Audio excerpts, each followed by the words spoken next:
नमस्कार, डेली 24 भारत देख रहे हैं आप। मैं हूं आपके साथ साहिल धुलिया। तो बुलेटिन की शुरुआत करते हैं। मध्य प्रदेश के सागर क्षेत्र में वन्य जीव संरक्षण और इको पर्यटन को आगे बढ़ाने के लिए एक अहम कदम उठाया गया है। खुजराहो में हुई कैबिनेट बैठक में मुख्यमंत्री डॉक्टर मोहन यादव ने घोषणा की कि जुलाई 2026 में रानी दुर्गावती टाइगर रिजर्व में चीते बसाए जाएंगे। इस निर्णय से बुंदेलखंड के विकास को नई दिशा मिलने की उम्मीद है। मुख्यमंत्री ने स्पष्ट किया कि राज्य सरकार जंगलों की सुरक्षा, पर्यटन सुविधाओं के विस्तार और प्राकृतिक विरासत को सुरक्षित रखने को लेकर लगातार गंभीर प्रयास कर रही है। चीता पुनर्वास कार्यक्रम न केवल जैव विविधता को मजबूत करेगा, बल्कि स्थानीय लोगों के लिए नए रोजगार के अवसर भी लेकर आएगा। सागर, दमोह, छतरपुर और नरसिंहपुर जिलों में फैला रानी दुर्गावती टाइगर रिजर्व अब देश के उन महत्वपूर्ण वन क्षेत्रों की श्रेणी में शामिल हो जाएगा जहां चीता संरक्षण योजना शुरू की जा रही है। इस परियोजना के लिए विशेष सुविधाएं तैयार की जा रही हैं, जिसमें क्वारंटीन क्षेत्र, निगरानी प्रणाली, ट्रैकिंग तकनीक और प्रशिक्षित वन दल शामिल हैं। योजना के लागू होने के बाद पर्यटन गतिविधियों में बढ़ोतरी होगी, जिससे स्थानीय गाइडिंग सेवाओं, होटलों, रिजॉर्ट्स और संबंधित क्षेत्रों में रोजगार और निवेश की संभावनाएं बढ़ेंगी। साथ ही यह क्षेत्र राष्ट्रीय और वैश्विक स्तर पर अधिक पहचान हासिल भी करेगा।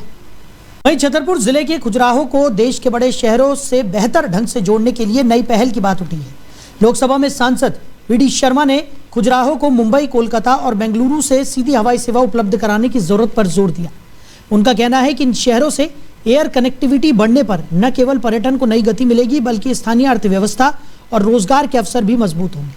खुजराहो जैसे विश्व प्रसिद्ध पर्यटन स्थल तक आसान पहुंच बनने से देश और विदेश से अधिक पर्यटक आकर्षित होंगे, जिससे इस क्षेत्र का विकास तेज हो सकेगा। आपने मुझे समय दिया। मेरा संसदीय क्षेत्र खजुराहो वर्ल्ड हेरिटेज है, आइकॉनिक सिटी है और वहां पर एयर कनेक्टिविटी केवल मुंबई, खजुराहो, बनारस मात्र एक फ्लाइट है, लेकिन दुनिया के पर्यटक और देश के पर्यटक बड़ी संख्या में खजुराहो आते हैं। मुंबई में एयर कनेक्टिविटी की जरूरत है, इसलिए मैं आपके माध्यम से माननीय उड्डयन मंत्री की ओर से भी कि खजुराहो के अंदर मुंबई, कलकत्ता और बेंगलोर एयर कनेक्टिविटी मिले, जिससे टूरिज्म को बढ़ावा मिलेगा। मैं आपका बहुत बहुत। उधर भोपाल में पुलिस विभाग ने रात में होने वाली अनावश्यक यात्राओं को रोकने के लिए एक नया नियम लागू कर दिया है। डीजीपी ने सभी जिलों के एसपी को निर्देश भेजकर कहा है कि रात 12 बजे से सुबह 5 बजे तक बिना खास जरूरत यात्रा न की जाए। ये कदम सागर में हुए हादसे में पुलिस कर्मियों की जान जाने के बाद उठाया गया है। निर्देशों में साफ कहा गया है कि अगर किसी वजह से रात में लंबी दूरी तय करनी पड़े तो रास्ते में पड़ने वाली नजदीकी पुलिस इकाइयों में वाहन चालक को पर्याप्त आराम दिया जाए, ताकि थकान से दुर्घटना की संभावना कम हो सके। पिछले वर्षों में यह भी देखा गया है कि देर रात लंबा वाहन संचालन करने पर चालक थकान का शिकार हो जाते हैं और हादसों का खतरा बढ़ जाता है।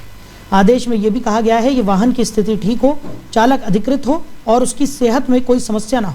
गाइडलाइन में कुछ स्थितियों को छूट दी गई है, जैसे रात्रि गश्त, थानों की रात की जांच, आकस्मिक स्थिति में दौरा या किसी घटनास्थल पर तुरंत पहुंचने की आवश्यकता। उधर बलरामपुर में जाति से जुड़े मामलों को लेकर प्रतापपुर की विधायक शकुंतला पोर्ते ने 11 दिसंबर को जिला कलेक्टर के न्यायालय में दोबारा पेशी निर्धारित की है। पिछली सुनवाई के दौरान माहौल तनावपूर्ण हो गया था, इसलिए इस बार प्रशासन ने कानून व्यवस्था बनाए रखने के लिए सख्त और विस्तृत सुरक्षा इंतजाम किए हैं, ताकि किसी तरह की अवांछित स्थिति न बने और विवाद का शांतिपूर्ण समाधान हो सके।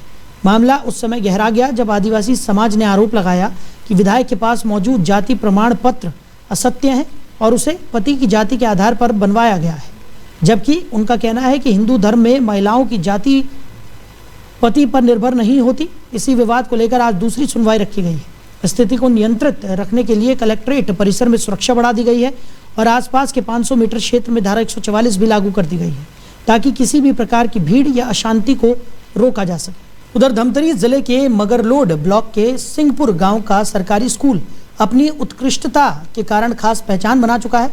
यहाँ सुबह की प्रार्थना से लेकर नियमित पढ़ाई, प्रयोगशाला और लाइब्रेरी की सुविधा और खेलकूद की गतिविधियों तक सब कुछ किसी बड़े निजी स्कूल जैसा अनुभव कराता है। हर कक्षा में सीसीटीवी कैमरे लगे हैं, बच्चे बेहद अनुशासित हैं और पूरा परिसर हमेशा साफ सुथरा नजर आता है। पिछले 2 वर्षों में इस स्कूल ने बोर्ड परीक्षाओं में 100% परिणाम हासिल किया है। सभी बोर्ड परीक्षार्थियों के लिए अलग अलग प्रतिशत लक्ष्य तय कर उन्हें कक्षाओं में प्रदर्शित किया गया है, जिसे पूरा करने के लिए छात्र और शिक्षक मिलकर निरंतर मेहनत करते हैं।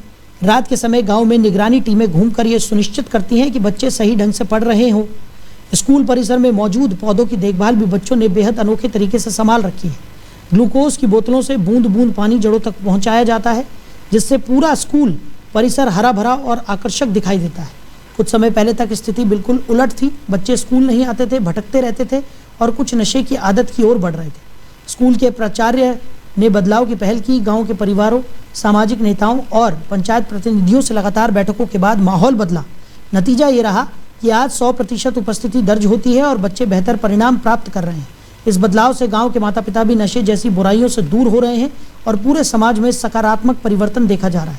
धमतरी प्रशासन भी इस मॉडल से प्रभावित है और इसे जिले के अन्य स्कूलों में लागू करने की योजना तैयार कर रहा है। साथ ही इस स्कूल के लिए सरकारी पुरस्कार का प्रस्ताव भेजने की भी तैयारी चल रही है। मेरे सामने चुनौती न्यून रहती थी। मैंने देखा 6 महीना तक केवल 3 पेरेंट्स ही आते थे। SMDC की बैठक होती थी, उसमें नहीं आते थे। एक तो बड़ी चुनौती ये पालकों को लेकर के। दूसरा बच्चे थी कि बच्चे एब्सेंट बहुत रहते थे। आते थे तो 2 पीरियड के बाद, 3 पीरियड के बाद और लंच के बाद तो मोस्टली भाग जाते थे और होमवर्क करके आते नहीं थे, इर्रेगुलर थे। ये 2 प्रमुख चुनौतियां थी मेरे सामने। हम जब पढ़ाई कर रहे थे वो करीब 15 साल पहले यहाँ से पास होकर निकले हैं। उस समय जो पढ़ाई थी, टीचर की कमी और साथ ही साथ सुविधाओं का अभाव का सामना हम लोग कर चुके हैं। अब जो नए शिक्षा नीति के तहत यहाँ हम लोग नवाचार ला रहे हैं, उसमें हमारे प्राचार्य सर और मैं बड़ा टारगेट है। Yes sir. तो टारगेट बना लेने से पढ़ाई के तरीके में क्या फर्क आता है? जब इससे पहले कभी टारगेट नहीं बनाए थे और पढ़ते थे और अब टारगेट बनाकर पढ़ रहे हैं, इससे बहुत फर्क आया है सर। पहले ऐसे पढ़ाई नहीं होती थी। 10th में तो बहुत सारे सब्जेक्ट पढ़ने पड़ते हैं, हमको सारी चीज पढ़ना पड़ता है। हाँ, तो कुछ क्वेश्चन समझ नहीं आते तो हम तुरंत सर के पास कॉल करके उसका आंसर पूछते हैं। सिंहपुर जो हमारा काफी रिमोट एरिया में सिंहपुर हाई स्कूल स्थित है, मगर रोड, दक्षिण मगर रोड में ट्राइबल और PPTC एरिया में ये बसता है। ये स्कूल बेहद ही गौरव की बात है कि ये स्कूल में लास्ट ईयर 10वीं और 12वीं में 100% रिजल्ट लेके आए थे स्टूडेंट्स। जहाँ पे भी टीचर्स बोलते हैं कि दूरी का इशू है या स्टूडेंट्स का मनोभाव ठीक नहीं है या पेरेंट्स का, माता पिता का उदासीनता है, उसके लिए एक बहुत बड़ा एग्जाम्पल है कैसे सिंहपुर 100% रिजल्ट लेके आ रहा है। बहुत अच्छा सर पढ़ाते सर। सबसे पहले तो ये है कि सर है ना हमारा जागरूक करे कि मीटिंग बुलाई हाँ करके। जब हमारी मीटिंग आए ना तो हमारा पता चली कि सर ऐसे बोले कि आप मन पढ़े लिखे, एक बात के बाद आप मन पढ़े लिखे नहीं हो लेकिन अपन बच्चा के काफी खुद जांच सकते हो। तो हमन बोले कैसे सर? तो सर बताइए समझला कि जब सर हाँ साइन करते। वहीं धमतरी में कुछ संवेदनशील शिक्षकों ने उन बच्चों के लिए उम्मीद की नई राह तैयार की है जिनके जीवन से माता पिता का सहारा जल्दी उठ गया है। नगरीय क्षेत्र के शिक्षकों ने ऐसे बच्चों की मदद के लिए गुरु छाया नाम से एक समूह बनाया है, जिसका उद्देश्य इन बच्चों को शिक्षा से लेकर आगे चलकर रोजगार तक सपोर्ट देना है। इसी प्रयास के तहत कुकरेल में एक विशेष कार्यक्रम रखा गया, जहां नाथ बच्चों को सम्मानित किया गया और उनकी पढ़ाई में काम आने वाली जरूरी सामग्री भी भेंट की गई। इस पहल की हर तरफ खूब सराहना हो रही है। गुरु छाया संस्था का कहना है कि माता पिता को खोने के बाद कई बच्चे पढ़ाई से दूर हो जाते हैं या आगे बढ़ने का आत्मविश्वास खो देते हैं। ऐसे बच्चों को प्रेरित करना, उनकी शिक्षा जारी रखने में मदद करना और ज़रूरत पड़ने पर प्रशिक्षण उपलब्ध कराना इस समूह का मुख्य लक्ष्य है। संस्था इस बात पर भी जोर देती है कि अगर बच्चों की किसी क्षेत्र में विशेष रुचि हो तो उन्हें उस दिशा में आगे बढ़ने के लिए पूरी सहायता दी जाए, ताकि वो अपने जीवन में आत्मनिर्भर बन सकें और एक बेहतर भविष्य हासिल कर सकें। हम शिक्षक साथी, हमारे जो प्राचार्य में है, CSC है, तो इन सब की एक सोच थी कि समाज में एक विषमता है, जिस पर हमारे जो कुछ बच्चे ऐसे हैं जो इनके माता नहीं है, पिता नहीं है और वो कहीं न कहीं शिक्षा से वंचित हो रहे हैं। विभिन्न प्रकार के जो उनके जीवन निर्वाह है उस पर भी चिंतित है और कहीं न कहीं जा कर के अनिवार्य शिक्षा हमारे पहले से 8वीं तक के है, उसके उपरांत वो पढ़ाई नहीं कर पाते हैं। तो उनको पढ़ाई में सहयोग करें, उनको प्रतियोगिता परीक्षा के लिए तैयारी में सहयोग कर सकें और भी किसी प्रकार के उनको थोड़ी बहुत आर्थिक मदद या शिक्षा में संसाधन की आवश्यकता होगी। मैं शिक्षक की पेशा से लगभग 40 वर्षों से जुड़ी हुई हूँ और मैंने बहुत ऐसे बच्चों का फेस किया जिनका बहुत सारे बच्चों का माता पिता के नहीं रहने से उनकी दस्तावेज नहीं बनती थी, किसी का आधार कार्ड नहीं बनता था और ऐसे बच्चे बहुत उपेक्षित होते थे और थोड़े दिन पढ़ने के बाद छोड़ देते थे। तो ऐसे बच्चों के लिए मुझे लगा कि ऐसे बच्चों के लिए मुझे कार्य करना चाहिए जो समाज की मुख्य धारा से विमुख होते जा रहे हैं। और ऐसा मेरा पिछला जो मेरा था कोंडागांव जिला में, मैंने ऐसा काम करना शुरू किया था, पर मुझे इधर नगरी ब्लॉक में आने का मौका मिला तो मैंने सोचा कि नगरी से ही शुरू करूं और मैं केवल नगरी ब्लॉक के बच्चों के लिए इस तरह के कार्यक्रम के लिए मैंने सोचा और उनके लिए अपने पूरे शिक्षक साथियों के पास मैं अपनी बातों को रखी। यहाँ कुकरेल में सारे संस्था के तरफ से जिन बच्चे माता पिता से विहीन हैं उसके लिए यह कार्यक्रम रखा गया था गुरु छाया, जहाँ पर कई सारे सामग्री का हमें वितरण किया गया। ऐसे मोटिवेशन के लिए सारी संस्था, शिक्षकों, गुरुजनों को मैं धन्यवाद देना चाहती हूँ और आगे होने वाले और कार्यक्रम। वहीं कोरबा जिले में एक बेहद चौंकाने वाली घटना सामने आई जब 3 व्यापारी अचानक एक फार्म हाउस के कमरे में संदिग्ध परिस्थितियों में मृत पाए गए। ये फार्म हाउस आमतौर पर कारोबार से जुड़े कामों के लिए इस्तेमाल किया जाता था। घटना के कारण पूरे इलाके में हड़कंप मच गया। प्रारंभिक जानकारी से संकेत मिल रहे हैं कि घटना किसी रहस्यमय या तंत्र मंत्र से जुड़ी हो सकती है, इसलिए पुलिस इसे गंभीरता से देख रही है। मामले की गंभीरता को देखते हुए उच्च अधिकारियों ने घटनास्थल का निरीक्षण किया और स्थानीय पुलिस को पूरी जानकारी लेकर आगे की जांच के निर्देश दिए। जांच में फार्म हाउस में मौजूद कुछ संदिग्ध व्यक्तियों को हिरासत में लिया गया है। पूछताछ में सामने आया है कि आरोपी कुछ सहयोगियों के साथ फार्म हाउस पहुंचे थे और शाम के समय कमरे के अंदर किसी प्रकार की रहस्यमय विधि शुरू की गई। इसके दौरान 3 व्यापारी एक एक करके कमरे के अंदर गए और काफी समय तक बाहर नहीं लौटे। जब बाहर बैठे लोग लगातार पूछताछ करने लगे और संदेह बढ़ा तो अंदर जाकर उन्हें गंभीर हालत में पाया गया। उन्हें अस्पताल ले जाया गया, लेकिन तब तक उनकी मौत हो चुकी थी। पुलिस ये भी समझने की कोशिश कर रही है कि कमरे में लोग कैसे गए और गंभीर स्थिति देखकर भी किसी को खतरे का अंदाजा क्यों नहीं हुआ। पोस्टमार्टम रिपोर्ट से ही मौत के वास्तविक कारणों का पता चलेगा। मृतकों के परिवार ने साजिश की संभावना जताई है और पुलिस इस मामले के हर पहलू से जांच पड़ताल कर रही है ताकि किसी भी कानूनी और सुरक्षात्मक पहलू को अनदेखा न किया जा सके। रहे हो तो नहीं है आइन है तहाँ गेट ला खोलो है, गेट ला खोले हो 2-3 ठा बाइक में रही है, 1 ठा कार में रही है। तहाँ गेट ला खोले हो तहाँ ओकर बात कही नहीं कि चाबी हमला दे जा घर तो 1.5 घंटा बाद आबे इसे कहीं। हाँ मैं कहें 1.5 घंटा बाद फिर आए तो वही अदनान खड़े रही से कर अदनान खड़े रही तो वो कहा से चाचा तहाँ हमन फोन करबो ना तो चाबी ले आ जाबे इसे कही से फोने से नहीं करी तो हमारे घर में सोते रहे हो आबे नहीं करें। कल इनके इसमें से वहाँ से फोन आया था कि 3 डेड बॉडी आई हुई है बोलकर, जिसके बारे में कि जहर पुरानी हुआ है बोलकर और उसका मेमो प्राप्त हुआ है जिस पर मर्ग पंजीबद्ध किया गया। वहीं सागर जिले के बड़ा के गुगरा खुर्द क्षेत्र के किसान सोना नाला नहर खुलवाने की मांग को लेकर तहसील कार्यालय पहुंचे और एसडीएम के नाम अपना ज्ञापन सौंपा। किसानों ने बताया कि सोना नाला बांध से बमहोरी, शाहगढ़, सिलापरी और आसपास के क्षेत्रों के खेतों तक हर साल नहर के माध्यम से पानी पहुंचाया जाता था, लेकिन इस बार 11 दिसंबर तक भी नहर नहीं खोली गई है। पानी न मिलने के कारण उनकी फसलें सूखने की कगार पर हैं, जिससे किसान बेहद चिंतित और परेशान हैं। किसानों ने स्पष्ट चेतावनी दी है कि अगर अगले 5 दिनों के अंदर नहर नहीं खोली गई तो वो मजबूर होकर कलेक्टर सागर के कार्यालय के सामने धरना और भूख हड़ताल शुरू करेंगे, जिसकी पूरी जिम्मेदारी प्रशासन की होगी। इसी बीच अपनी मांगों को लेकर किसान तहसील परिसर में ही धरने पर बैठ गए और खबर लिखे जाने तक वहीं डटे रहे। कैसे बाल बच्चे पाले हम 3 लाख को खर्च कर लो साहब और हम पे बाल बच्चे नहीं पलते साहब खेत दे। अब बस दीवारों से पूछ रहे हम कोई सहारा नहीं है।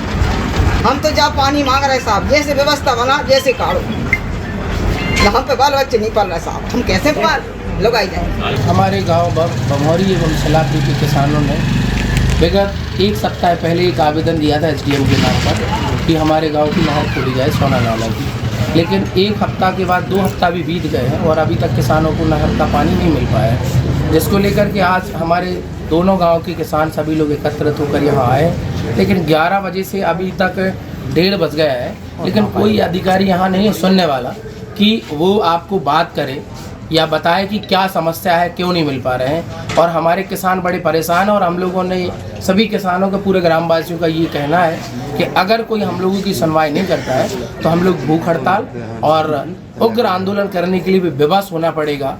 तो इसके लिए हम लोग आज यहाँ बैठे हैं और जब तक कोई अधिकारी हम लोगों को संतोषप्रद जवाब कि सुबह खोल रहे हैं कि आज शाम को खोल रहे हैं, तब तक हम लोग यहाँ से जाने वाले नहीं हैं। हमारा ये 2 एकड़ खेती थी, सरकार ने छुड़ा ले, पंप हाउस बना ला, हमें मान जा मिलो न कुछ मिल रहा है। 2 एकड़ जाती से पंप हाउस बना ला, छुड़ा ले जा, हमारे पास कुछ नहीं बचा, हम क्या खाएंगे।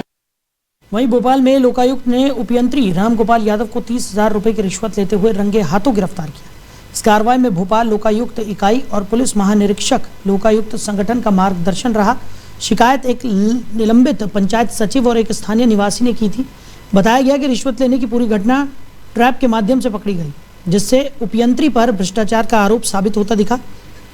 इस गिरफ्तारी का उद्देश्य भ्रष्टाचार के खिलाफ कड़ा संदेश देना है। उधर प्रतापपुर की विधायक शकुंतला सिंह पोर्ते के जाति प्रमाण पत्र को लेकर चल रहे विवाद की सुनवाई गुरुवार को जिला स्तरीय जाति प्रमाण पत्र सत्यापन समिति में हुई। इस दौरान उनके पक्ष ने अतिरिक्त समय की मांग की, जबकि शिकायत करने वाले पक्ष ने अपने सभी दस्तावेज समिति को सौंप दिए। समिति ने अगली सुनवाई की तारीख 29 दिसंबर 2025 निर्धारित की है। सुनवाई के दौरान स्थिति तनावपूर्ण हो गई थी, इसलिए कलेक्टर ने जिला कार्यालय से 500 मीटर के दायरे में धारा 144 लागू की और बड़ी संख्या में पुलिस बल तैनात किए। प्रतापपुर से बड़ी संख्या में आदिवासी समाज के लोग भी सुनवाई स्थल पर पहुंचे थे। ये मामला पहले भी चर्चाओं में रहा है, क्योंकि आदिवासी समाज ने विधायक के जाति प्रमाण पत्र की जांच और कार्रवाई की मांग की थी। पहले सुनवाई की तारीख 11 दिसंबर रखी गई थी, लेकिन आज की सुनवाई में पक्ष और विपक्ष के बीच समय बढ़ने के बाद समिति ने अगली सुनवाई 29 दिसंबर को करने का निर्णय लिया। समाज के लोग निष्पक्ष जांच की उम्मीद कर रहे हैं, लेकिन सुनवाई में समय बढ़ने के कारण वो नाराज दिखे और सड़क पर उतरकर प्रदर्शन किया। पुलिस और प्रदर्शनकारियों के बीच हल्की नोकझोंक भी हुई। आदिवासी समाज ने चेतावनी दी है कि अगर 29 दिसंबर को उचित निर्णय नहीं हुआ तो वह अनिश्चितकालीन हड़ताल करने को मजबूर होंगे।